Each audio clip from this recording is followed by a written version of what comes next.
औज़ुबिल्लाहिमिनश्शैतानिर्रजीम बिस्मिल्लाहिर्रहमानिर्रहीम। जी तो बच्चों, आज के इस वीडियो में हम 10th क्लास के चैप्टर नंबर 11 के शॉर्ट फॉर्म में एमसीक्यूज देखेंगे। एमसीक्यूज नंबर 1 का आंसर आप लोगों को नजर आ रहा है। इंतकाल थर्मल एनर्जी के कौन से तरीके में पार्टिकल्स बराह रास्त जुड़े होते हैं? इसका आंसर है जीम, कंडक्शन। अगर मैं ये फुल डिटेल एमसीक्यूज डिस्कस करूं कि चैप्टर में से किस जगह से आया है और ये इसका आंसर क्यों है, तो वीडियो काफी लंबी हो जाएगी। इसलिए आप इसका स्क्रीनशॉट लें और सिंपल वे में याद कर लें। अगर आप चाहते हैं कि मैं इसको डिटेल फॉर्म में डिस्कस करूं, तो आप कमेंट बॉक्स में कमेंट कीजिए। इंशाल्लाह जल्द इसकी वीडियो बनाकर अपलोड कर दी जाएगी।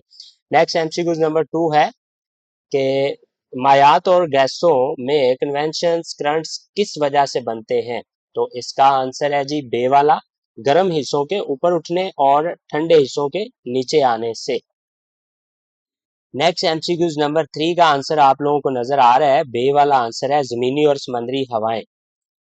नेक्स्ट जी, हम चलते हैं जी एमसीक्यूज नंबर 4 की तरफ मूव करते हैं। एमसीक्यूज नंबर 4 का आंसर क्या है जी? MCQs number 4,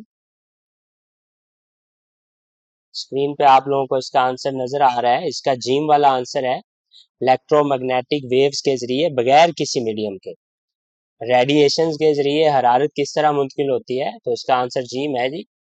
next MCQs number 5 आप लोगों को स्क्रीन पर नजर आ रहा है।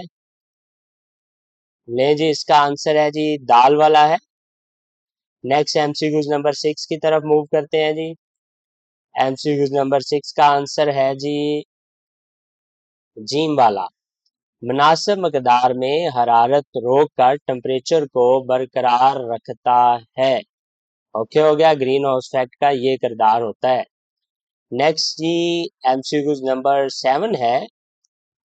एमसीक्यूज नंबर 7 का आंसर है जी हमारे पास जीम वाला है जी, जीम वाला, इलेक्ट्रोमैग्नेटिक रेडिएशंस के जरिए। नेक्स्ट जी,